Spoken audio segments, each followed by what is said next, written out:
Sebuah petualangan yang sangat menegangkan saat sekelompok orang melakukan penelitian di sebuah hutan yang memiliki suara-suara aneh.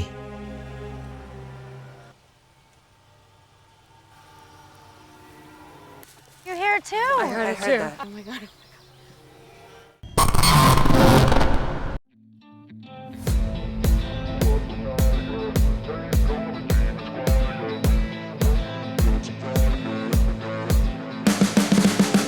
Hai, barengan Clipper lagi di sini. Apa kabar para mager people yang masih setia mendukung channel ini, yang akan terus berusaha memberikan review film terbaik untuk kalian simak. Spesial buat yang lagi rebahan sambil numpukin kaki. Kali ini Clipper akan ngasih klip seru dan review sebuah film yang berjudul Yellow Brick Road tahun 2010.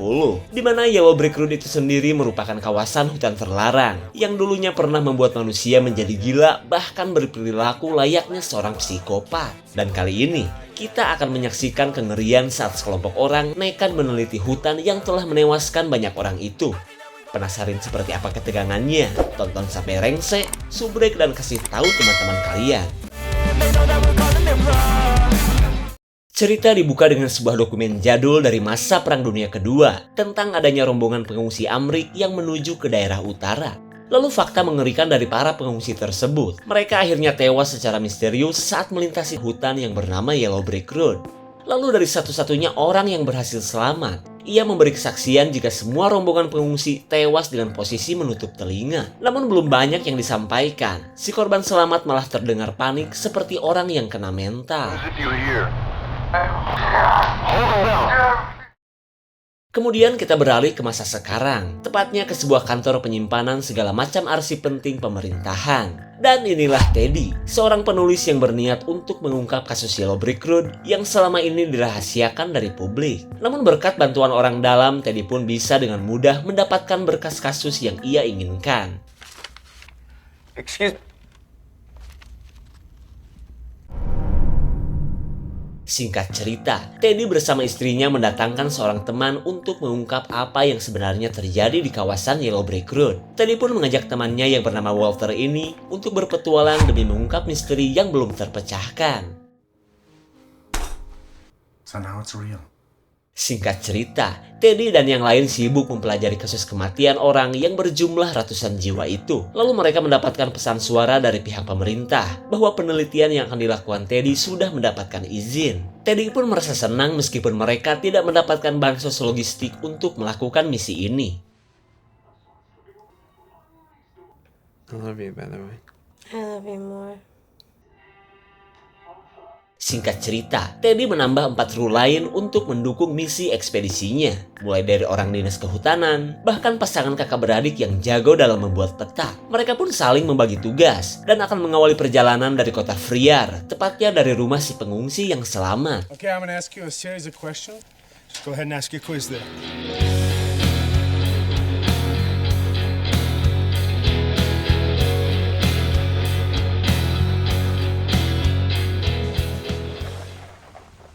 Setibanya di kota Friar, mereka tidak mengerti kenapa GPS malah membawa mereka ke sebuah bioskop.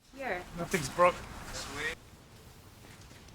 Kemudian istri Teddy yang bernama Melissa bertanya tentang sosok pria yang merupakan satu-satunya orang yang selamat dari para pengungsi malang itu. Si kang bioskop tentu saja bingung dong. Lalu di tengah perbincangan mereka, seorang karyawan yang sedang nguping ujuk-ujuk buang muka. Hingga Teddy pun penasaran, siapa dia sebenarnya?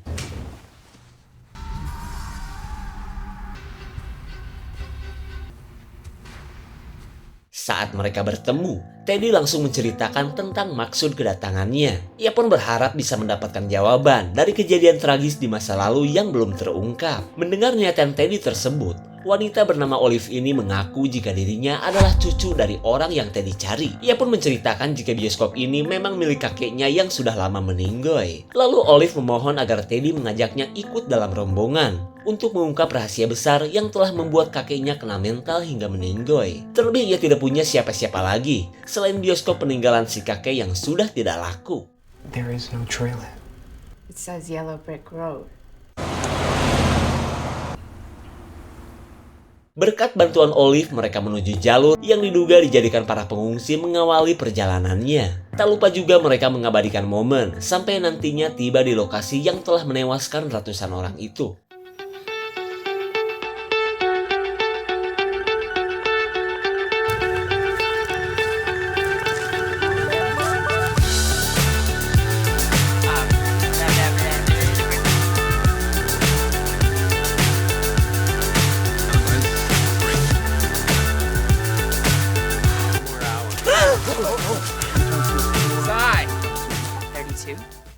32 times. Setelah cukup jauh berjalan, mereka mendirikan tenda untuk menghabiskan malam. Terlebih mereka baru menyelesaikan setengah perjalanan sampai nantinya tiba di lokasi para pengungsi yang tewas. Yeah, but it's the antlers.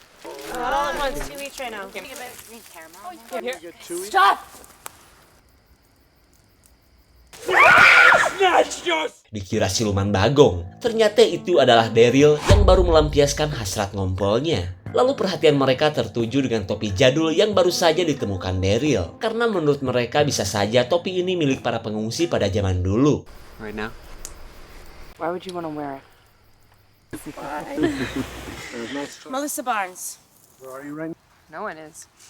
People want things you'd expect. Di sela perjalanan, Daryl dan Erin sedang memetakan jalur agar mereka bisa mengetahui jalur pulang. Sementara si kuncen GPS yang bernama Jill memberitahu bahwa perjalanan mereka tinggal beberapa kilometer lagi. Hey! Jill the intern! Di hari berikutnya, mereka yang sedang beristirahat mendengar suara gemuruh dari kejauhan. Namun Teddy menganggap mungkin itu cuma suara pabrik yang kebawa angin. Padahal jelas-jelas keberadaan mereka sangat jauh dari pemukiman. Just outside of Melbourne. Daryl, kill the engine! Saat mulai masuk zona Yellow Brick Road, suara aneh yang kemarin semakin terdengar jelas. Terlihat mereka pun heran karena suara yang terdengar mirip sound effect yang berasal dari sebuah toa.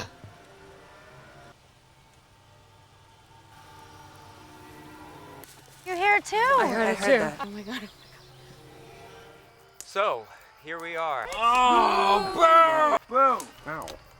Antara senang bercampur khawatir, mereka penasaran dari mana asal suara aneh yang masih saja mereka dengar. Asumsi liar Teddy pun menduga bahwa keberadaan suara ini merupakan proyek pemerintah atau semacam senjata yang bisa mempengaruhi otak manusia. Makanya, para pengungsi di masa lalu menjadi gila hingga melakukan hal-hal mengerikan bahkan sampai bundir. Kemudian Walter yang mulai ketakutan menyarankan mereka untuk kembali pulang sebelum sesuatu yang mengerikan menimpa mereka. Namun karena petualangan baru saja dimulai, mereka tentu saja menolak saran tersebut. Camera. Di hari berikutnya, mereka akhirnya melanjutkan penelitian terutama mencari sumber suara yang terus terdengar. Lalu Teddy menugaskan Daryl dan kakaknya untuk memperkirakan titik koordinat agar besok mereka bisa langsung melakukan pencarian. See, you're good at math, but you're not that good. Just start taking sights back south. We've been hearing the music since yesterday morning.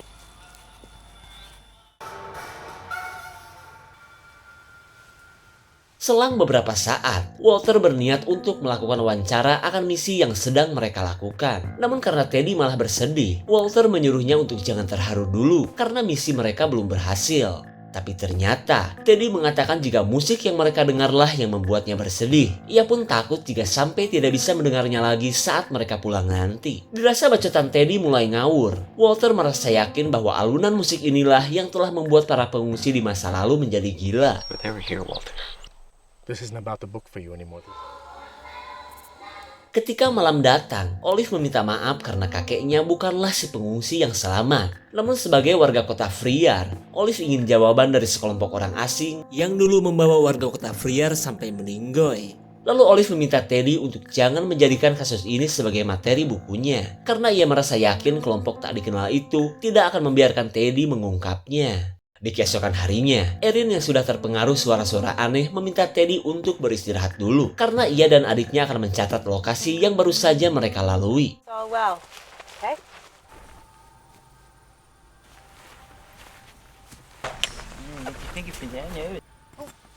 Melihat benda kesayangannya terjatuh, Daryl yang juga sudah terpengaruh musik aneh langsung marah dan tidak bisa mengendalikan emosinya.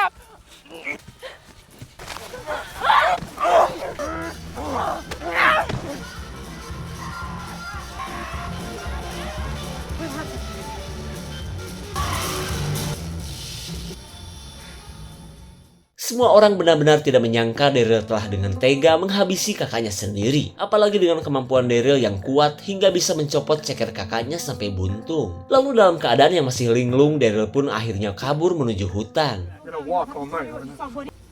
They were arguing over that. Listen up, everybody. Aaron's dead.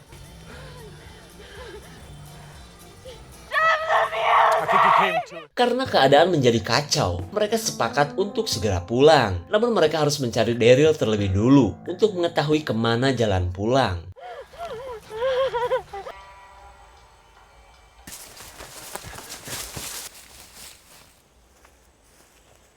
Saat Daryl sedang bersembunyi, Teddy membujuknya agar ia segera kembali bergabung bersama mereka. Terlebih semua orang tahu jika kejadian tadi akibat pengaruh musik dan suara-suara aneh. Lalu ketika Daryl sudah merasa tenang, Teddy berniat mengikatnya untuk berjaga-jaga. We may have to take him.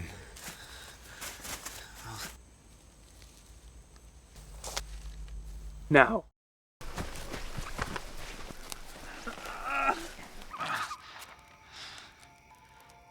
I don't care. Ketika malam datang, Teddy yang tidak mengerti koordinat lokasi meminta Daryl untuk menunjukkan jalur pulang. Namun Daryl yang masih ngelantur sejak tadi menolak untuk memberitahukan kemana arah pulang. You would have said something. Forward. What's it doing? I hear a pattern. All right, Joe. Keep looking, Joe.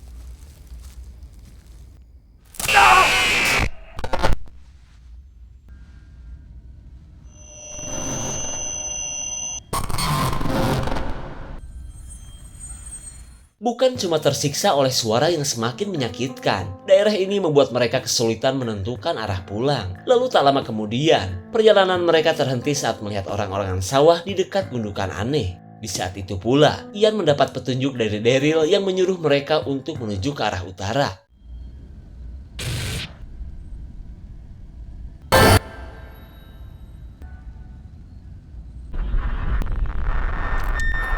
Sungguh tak disangka orang-orangan sawah ini ternyata adalah jasad Erin. Dan entah perbuatan siapa ini. Lalu Teddy bergegas mencari tahu siapa orang yang telah melakukan semua ini. Tapi tiba-tiba ia melihat kilauan cahaya yang sepertinya gak jauh-jauh amat.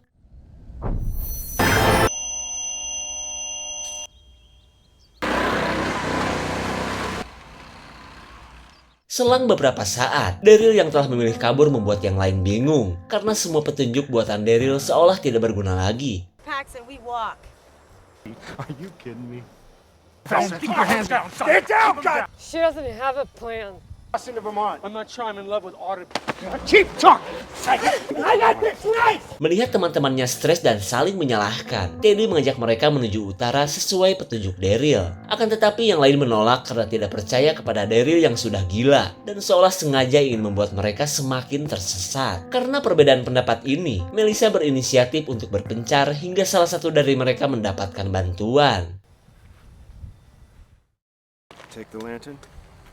Ketika malam datang, mereka akhirnya terbagi menjadi 3 kelompok untuk mencari jalan pulang, di mana Olive dan Ian akan menuju arah barat, sementara Melissa dan yang lain akan menuju ke selatan. Terlihat Teddy pun kecewa karena tidak ada orang yang menuruti ajakannya menuju arah utara, yang merupakan sumber cahaya yang tadi ia lihat. What if this road is... Di keesokan harinya, Melissa dan yang lain panik karena Teddy telah meninggalkan mereka. Suara tangisan Melissa pun terdengar oleh Teddy yang begitu kekeh menuju ke arah utara.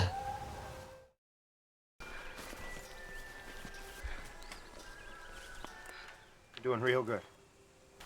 Why isn't it getting darker than this? Saat mereka sudah kehabisan perbekalan, Olive menemukan cecanet liar atau sejenis beri-berian unik yang baru ia ketahui. Lalu si ahli kehutanan berkata jika buah ini tidak berbahaya jika dimakan sedikit. Palingan cuma teler saja. Didn't kill me, but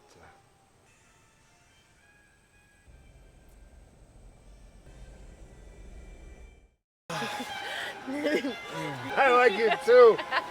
Dalam pengaruh buah-buahan aneh, Olive dan Ian melanjutkan perjalanan diiringi musik yang semakin mempengaruhi mereka. Di waktu yang sama, Melissa mulai merasakan efek yang sama, apalagi saat teringat dengan Teddy yang entah berada di mana.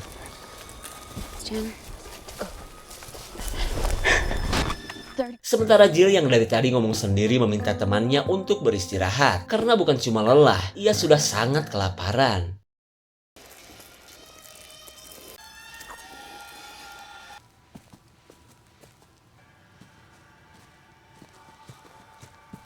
Karena Jill sudah putus asa menahan rasa lapar, ia akhirnya nekat untuk mengakhiri hidup.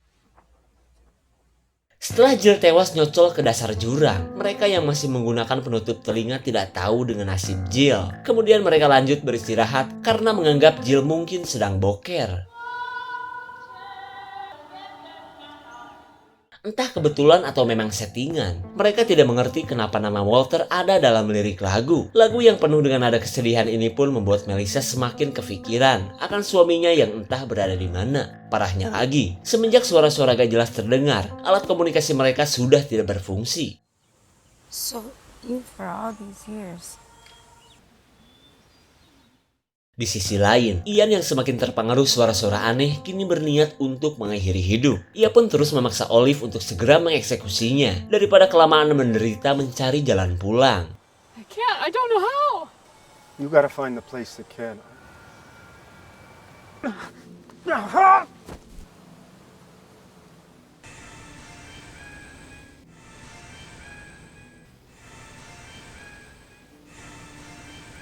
Ketika malam datang, suara musik di kejauhan membuat Olive dan Walter akhirnya berani untuk melakukan hal yang mengerikan.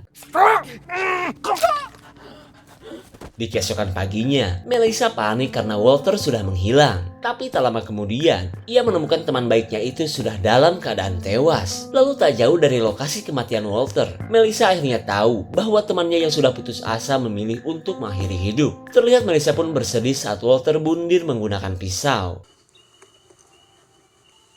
Climbing the bridge. Stop.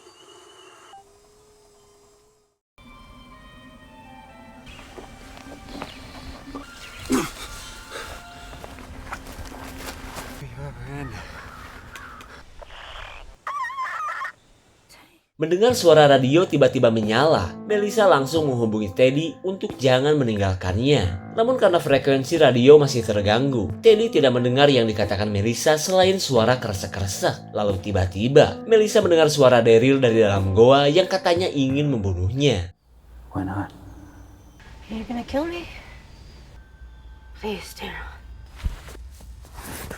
Saat Melissa dihabisi Daryl, Teddy tidak tahu apakah Melissa mendengarkan suaranya. Akan tetapi ia berusaha menyemangati istrinya untuk jangan menyerah seperti apapun kondisi mereka. Melihat kendaraan yang dicuri Daryl, Olive yang sudah banyak memakan buah aneh merasa jika temannya itu tak jauh dari lokasinya. Ia yang sudah menjadi gila pun berusaha mencari Daryl untuk segera menghabisinya. And it's warm. Setelah berhasil menghabisi Daryl, Olive akhirnya memilih mati dengan terus-menerus nyemil buah beracun. Dan tanpa ada yang tahu, jasad Melissa sedang diambil oleh seseorang yang misterius. Di saat itu pula, dengan tenaga yang tersisa, Teddy melanjutkan perjalanan menuju sumber suara yang sepertinya sudah dekat.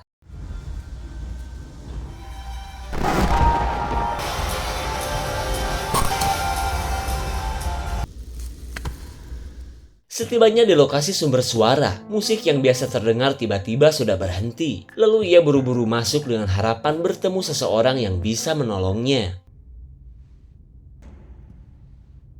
Rupanya penghuni bangunan ini adalah seseorang yang mengambil jasad Melissa. Sementara Teddy yang tidak tahu apa-apa menceritakan semua yang telah ia alami bersama teman-temannya. Lalu dengan watadosnya si Kang Jaga berkata bahwa teman-teman Teddy sudah pada tewas. Karena tanpa mereka sadari, sejak berada di hutan, si Kang Jaga memantau Teddy dan teman-temannya. Teddy heran dong, apa maksud dari semua ini? Kemudian si Kang Jaga berbohong jika Melissa kini sedang menunggu Teddy di dalam sebuah ruangan. Your seat, sir!